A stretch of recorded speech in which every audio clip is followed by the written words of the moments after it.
for manufacturing technology, and I'm here to do the Daily Minute for AMT. Going to be pretty short today. I'm just going to go three things very quickly. The first one is today we had industrial production and capacity utilization numbers come up for the Federal Reserve. There were some good news and there was some bad news. On the bad news, on the industrial production side, it's the first month. September was the first month since April that we had the numbers fall. It didn't fall far. It was a very modest decline, but it's not a decline that was expected by most of the analysts. So it caught a little bit bigger hype than probably it warranted at the time. On the flip side of the coin, capacity utilization is doing very well. It's continuing to creep up, 71.5% for all industries, and the manufacturing's at 70.5.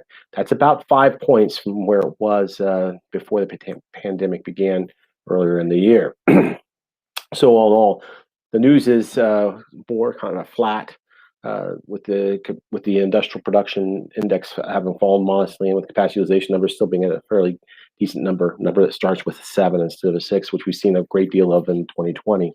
The other piece that I wanted to share is that yesterday, we see from IHS our quarterly cutting tool market forecast.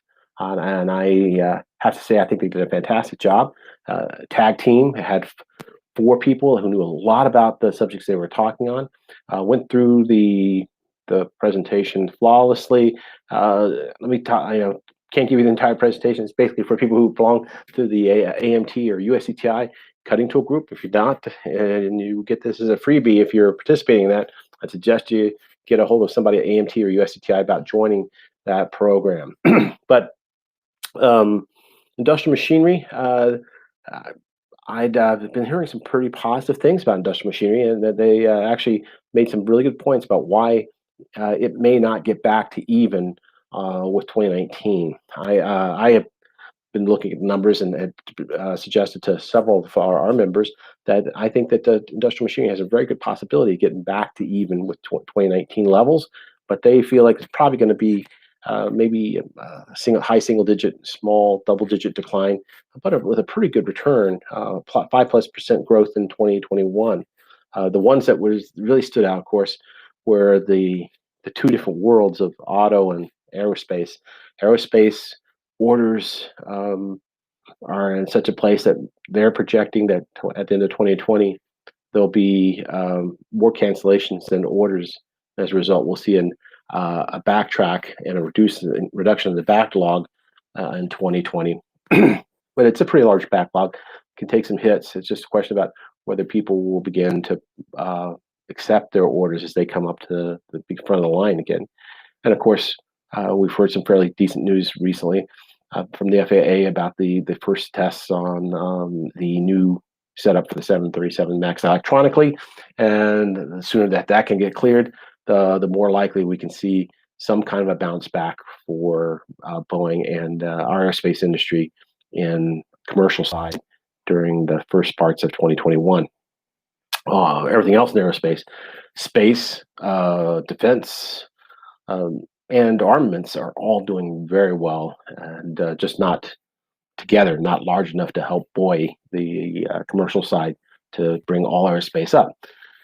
On the automotive side, things have been pretty busy in the summer, a lot busier than they usually are.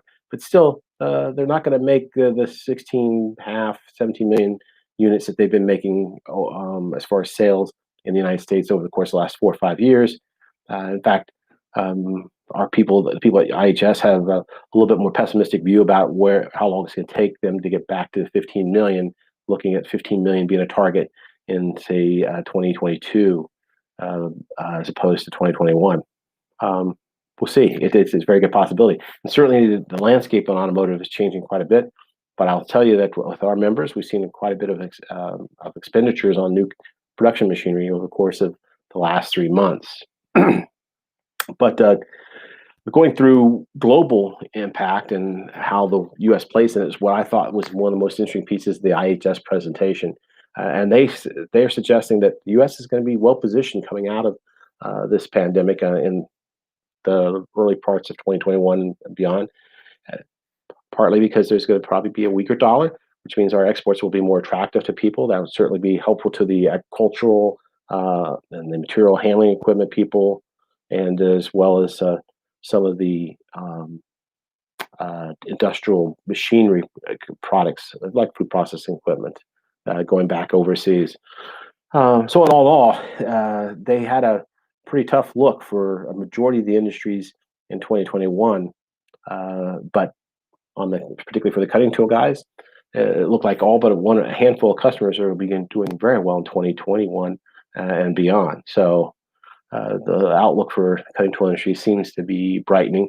The positive thing about going to their forecast and getting involved in the program is they give you very specific directions with respect to what industries are going to be spending what kinds of sums on tooling and capital expenditures. Then the third thing, quickly, is MT forecast. All next week, Tuesday, Wednesday, Thursday. A great lineup, and I would suggest if you, no matter whether you're in the aerospace industry, the medical equipment industry, auto industry, even the job shop industry, I suggest it'd be a great offering for you to take advantage of.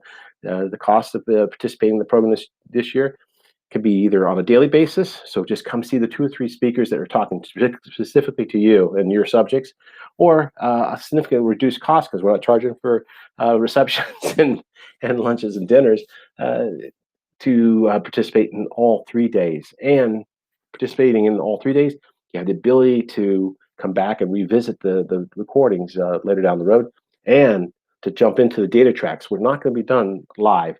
They're going to be taped in advance and made available to you as a streaming service as a part of both the program. And I was going to say something else about on Spark, but I'm not positive about that, so I won't. But get out there, MT forecast, register for it. You're not going to want to miss it. It's going to be a great program, tightly packed, 2 hours a day for the 3 days to give you as much as we can without taking up too much of your time. So with that, have a great week. We'll see you next week at MT Forecast, and here, of course, on Monday. Until then, be safe and be busy.